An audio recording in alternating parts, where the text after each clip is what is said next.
Hi, I'm Dre. I'm your mindset coach and mentor of change, and I'll welcome you to another one of our Thursday workshops.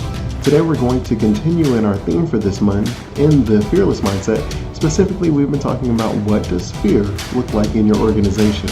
And just as a quick reminder, your organization can be a company that you own, a company that you work for, or it can be an organized group or a cause that you're really passionate about. And when you look at fear in your organization, sometimes it's difficult to understand that it's fear that's actually holding you back. When we look at things like procrastination, or we look at not hitting our goals, or we look at maybe a stagnant year of growth, we often look at the symptoms, but we never actually look at the cause.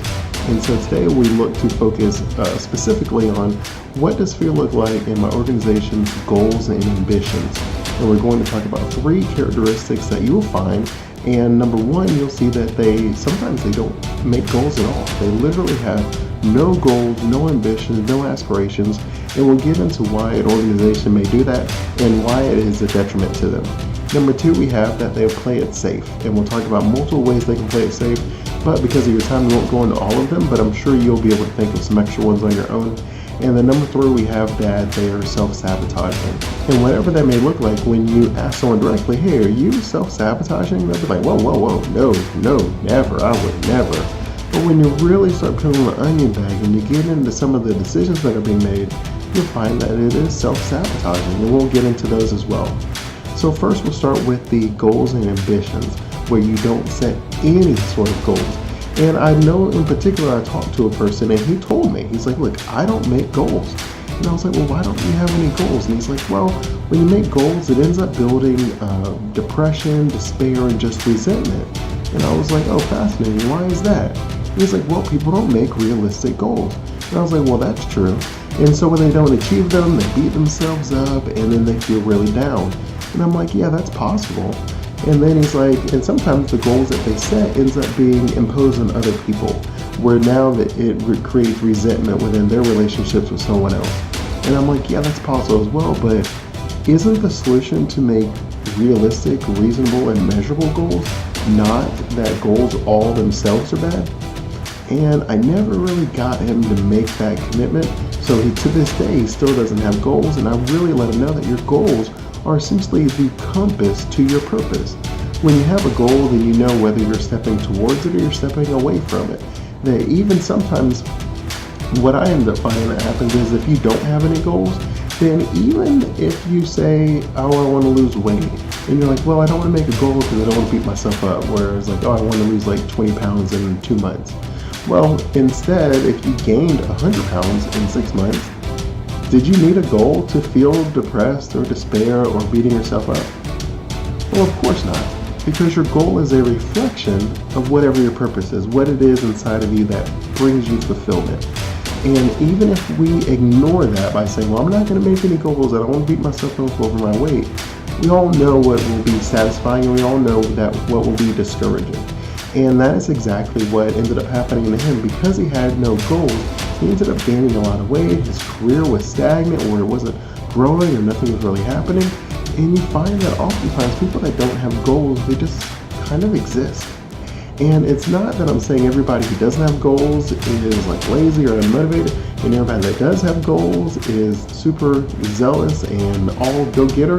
But what I am saying is, if you have a goal to lose, let's say, a pound a week, well, when you gain a pound, then you immediately know that you're going in the wrong direction. But if you don't have any goals whatsoever, then it's not really until you're way off course that you even sort of realize that I think something's not right here. And you'll find that people that don't have like weight loss goals, in the example that we're continuing, they're often wearing like spandex or very loose clothes because they're hiding from the reality that they know deep down that they're drifting in the wrong direction. And you find that this is true within your organization. If you're in part of an organization where nobody wants to put pen to paper and set goals that are SMART, right? I love the SMART acronym. I think that there's no reason to reinvent the wheel. I think that those work. So if you have a SMART where it's like a specific, measurable, actionable, and like time specific goal, then you find that it doesn't take much for you to realize that you're off course. And instead of us hiding or avoiding this, and you find that this is when you're dealing with the fear of failure or the fear of judgment, where you're like, well, I don't want to make a goal because it's going to be held against me if I don't make it. Or I don't want to keep track of a goal because if I don't hit it, then I'll feel like a failure. And no one wants to feel like a failure. But you're going to have that feeling anyways. I think it's really important to understand that if your organization is not interested in making goals, then it is not interested in growing. The only way you're going to grow is by charting out the course you're going to make and then understanding whether you're taking a step towards that or a step away from that every single day. Otherwise, you're going to drift, and you're not going to recognize the slow drift until it's too late, until it's like a drastic change that needs to be made, where they're clearing out all of leadership and they're making like huge overhauls in the company. And so you just want to make sure that you understand that having goals, having a measurable, understandable, and attainable goal, that you will find that that is the most important aspect of understanding if you're on track towards your purpose. And so I just kind of want you to keep that in mind. I really want you to just think about that. Number two, we're going to find that they play it safe. And there's lots of ways that an organization can play it safe. Some of the things that come to mind is often if you find yourself, it's very difficult for you to say no. It's difficult for you to say no as an organization when a customer asks for something. It's very difficult for you to say no as a person when someone asks you to commit to something and you know that you're booked and all your schedule is full, because you have this fear of rejection. And when you fear rejection, you often take actions that will help you avoid that rejection, at least in the short term. And sometimes you end up overspending yourself, where it's really difficult for you to accomplish anything and you lose your overall focus. So I know, for example, that I've seen some organizations where they made a specific measurable goal, and then what ended up happening is through their interactions with other people, they ended up changing that goal because they wanted to appease people. Well, slowly they realized that they had to change another aspect of their goal and another aspect of their goal. Before long, they were nowhere near where the original intent was. And I think one of the best real-world examples I can think of is if you've ever watched politics, and if you've seen them put a bill together, it ends up being like thousands and thousands of pages. And the bill is still labeled what the original intent was, which was like build a bridge, and you're like, okay, well, why is there thousands of pages? Because when hundreds of people got together and everybody gave their input, they ended up having to add all of these amendments to the bill. Where this person didn't want a bridge, but they wanted some money for Starbucks. Or this person, while they didn't want the bridge, they wanted money for roads. And so before long, you end up adding all these people's inputs, and then you end up with like a 2,000-page bill that is supposed to be just building one road in one place. It ends up being all over the place. And you find that that's what happens in your organization as well. When you lose track of what your goals and ambitions are because you're worried about losing these customers, you're worried about being seen in a negative light, that you end up playing it safe. You find that you're actually setting yourself up for the failure.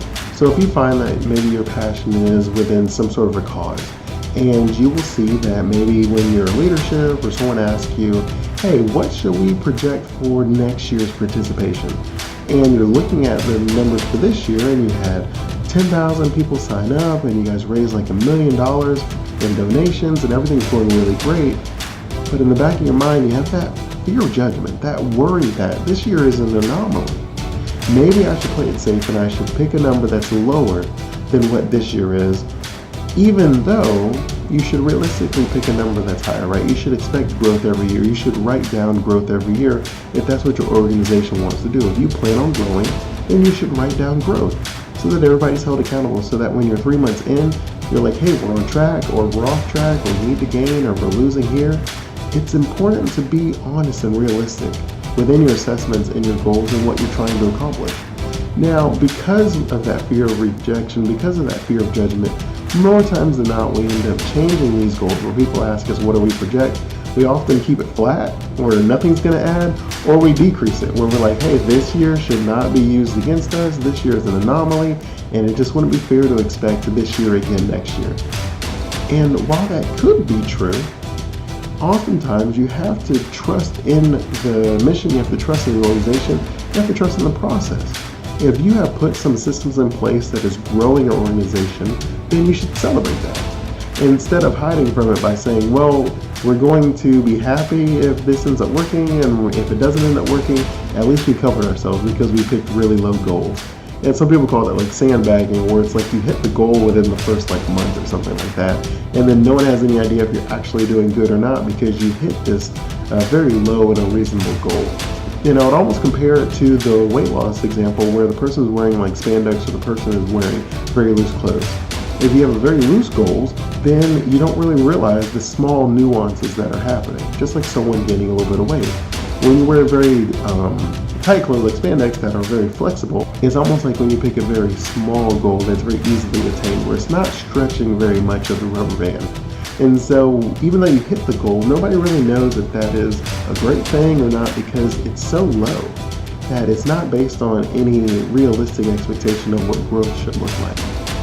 But to be fair, I've seen the opposite where maybe someone's owned by like a hedge fund or something like that and they want to see like double-digit growth. And because no one wants to be honest because of that fear of judgment, they end up saying, oh sure, we're going to grow by like 15%. Even though you know that there's literally no way that you can grow by 15% next year. But you just say it because you don't want to deal with that conversation. So I've seen both ends of this, and so it's just really important to make sure that you're not being unreasonable, but it's also important to make sure that you're not avoiding or running away from the challenge of growth and being held accountable to that. Your goals and ambitions, if you do it the right way, they will hold you accountable. They will be the compass to your purpose. And number 3, we have self-sabotage. And as I mentioned a little earlier, if you ask anyone, are you sabotaging your own growth? They'd be like, well, of course not. Why would I do something like that? But if you ask someone, are you procrastinating on accomplishing goals? Are you procrastinating on writing down measurable, smart goals? Then the answer may be yes. Well, isn't procrastination a form of self-sabotage? Well, I think so. If you need a certain amount of time to accomplish something and you give yourself half that time, well, what's probably going to happen? Probably going to fall short. If you find that you are procrastinating or someone in your organization is often procrastinating when it comes to this, you'll find that generally speaking, it is a fear of uncertainty. We all have difficulty signing up for something that we don't know if we're going to get the results that we're looking for. And oftentimes, if the results aren't guaranteed, it's very difficult for people to put in the necessary work. And you'll often find that if people want to wait for certainty before they put in the work, then they've already signed the death certificate of whatever that goal or aspiration was. You have to put in the work first, and I always tell people that you can control effort, you can't control the results. And you have to be okay with the fact that you can't control everything, and that's okay. But what I can control, I'm going to crush that. And I can control the effort I put in, I can control the way I react to situations. No, I can't control the way they react. No, I can't control whether the customer or whether the volunteer or whether my parents and family or whoever I'm talking to or whatever I'm talking about, whether they respond positively, whether they keep their word, but I can do my part. I can put in my effort. And you really have to come to a place where you can be okay with that. But because of the fear of uncertainty and the lack of guaranteed results, that more times than not, we end up taking a step back. It's like, whoa, I don't feel very good about this. Where I would really hate to put in all this time and effort in and just be for naught. And you find, as I mentioned, that it becomes a self-fulfilling prophecy because your effort is directly tied to the results and outcome that you achieve. I was actually reading a very interesting book that says you don't measure the amount of money that you bring in, if you're like a salesperson, you measure the proposals that you send out. Because the reality is the number of proposals will indicate how much revenue you actually generate. But you can control the proposals. You can't control whether the client accepts it. And so don't get in the game where you're counting stuff that you can't control. Because that will discourage you and it will lead to the procrastination and that will lead to the self-sabotaging. Another one is the blame game, where we're less concerned about the results, we're more concerned about who gets credit and who gets the blame. Where people are often positioning themselves to take credit for work that they didn't do or to shift blame for stuff that they did do. And when you have a lack of trust, it makes it very difficult for any organization to function properly. And that you will find that if someone is dealing with an organization where they can't trust the people that they're working with, it's very difficult for them to be honest and open. Where you end up creating a culture where everybody just says what they know is acceptable. And generally speaking, that is the death of innovation, because innovation requires you to think outside of the box, to challenge their social norms, to challenge the culture, and to see if there is a better way to do this. But if you can't trust the people that you're dealing with on a regular basis, well, who really wants to put themselves out there? I know I don't. It's not an enjoyable feeling to leave your comfort zone, and it's definitely not if you've seen over and over and over again that you see that someone is ready to cut your legs out from underneath you. It's just really bad for the culture, really bad for the overall growth, and it becomes a self-sabotaging trait. In conclusion, you want to make sure that you align your company's goals and ambitions with your actual purpose and mission. If you are for any reason not on mission, then I guarantee you that there is a fear that is keeping you guys from doing so. Whether that is the fear of failure, the fear of uncertainty, or the overall fear of the worst, or the overall fear of something bad happening, you will find that if you're ever shifting away from what it is that you actually want to focus on, there is some underlying issue of fear that there is to deal with. Now, you'll notice today that we didn't really get into a lot of the strategies and techniques because when it comes to goals and ambitions, it really is a cut and dry. You know what you need to do and you have to do it. You have to look the fear in the face and say, you know what, I'm going to take a step anyways, because at the end of the day, that's how you get rid of fear and anxiety. You have to take action.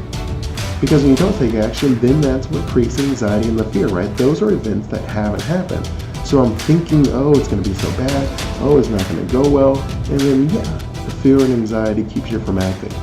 But when you actually take action, well, then what is there to be fearful about? What is there to be anxious about? It's all done. And so anytime it comes down to you getting over fear, you just have to take action. And there's really not much more I can add to that. Today, I just wanted to make sure that you had the overall outlook, what you're looking for, and maybe there's a couple more that you can think of. There's a few more that I could think of, but you just want to make sure that you're looking for these traits. Because when you say, hey, what does fear look like in your organization? Most people find it is a difficult thing to spot until you start talking about it. And so that's really what our goal is today, and that's what I hope that we accomplish. Again, in review number one, if you are looking for fear in your organization's goals and ambitions, number one, you'll find that they may have no goals, or at least their ambitions are being hidden because the goals are too loose or they're too easy to accomplish. Number two, you'll find that they play it safe, or it's very difficult for them to stay on task, on goal, on mission, and it's extremely difficult for them to decline any customer proposal, or they're saying yes to everything, and it's just really pulling and stretching all the resources, and it's not helping the organization at all. And number three, you'll find that there is some self-sabotage going on. And while we may not be able to identify what it is immediately, understand that things like procrastination, where you're delaying what you know needs to be done, if you know exactly what needs to be done and you're not doing it, that by definition is self-sabotage. So any form of procrastination where people know what needs to be done and we're focusing on things that are insignificant, or at least they don't move the needle as much as what the most important thing that we know needs to be done. Number two, you'll see that they're blaming, and there's a lot of blaming that's going on within that organization, and that makes it very difficult for innovation, for people to trust each other, and for people to leave outside of their comfort zone. And number three, you'll see that it's very difficult for people to act when the results aren't guaranteed. And you already understand that most results are not guaranteed. It's the work and the effort that you put in. So when you focus on your effort and your response and other things that you can't control, then you'll find that you're going to get the results that you want. When you focus on your effort instead of looking for a sure bet, then you understand that you control what you can't control, and then you allow everything else to just kind of happen. And you maximize the effort that you put in, and you temper your responses in a positive and helpful manner, but you'll find that more times than not, this is going to help you guys achieve the overall goals and aspirations that you have for your organization. Now, I just want to thank you always for your time together. If you have any questions at all, I invite you to go to youforecasthope.com. We're actually opening up a free membership option, which will be limited in some aspects from the paid, but you'll be able to get all of this content and information that I'm giving. We're kind of shifting away from Facebook because I was trying to post a video like a couple weeks ago, and it just wouldn't go on. And I put the video on Vimeo and tried to send the link. I put the video on YouTube and tried to send the link, and for whatever reason, Facebook would not upload the video onto my Facebook page. And so I think it's important to make sure that you guys get this information on time, consistently every week. And so I want to make sure that that is something that I can control, and I can control that within my own membership site. So I'm going to start putting the content first on there, and then eventually it'll filter into Facebook, but it's going to first be available privately in the membership site. And you're going to find it's full of individuals that are working on overcoming their fears and self-doubt so that they can accomplish their goals and resolutions and become the champion of their life. And I invite you to take that journey with us by going to U, the letter U, forecasthope.com. Until next time, continue blessings on your journey to become the champion of your life.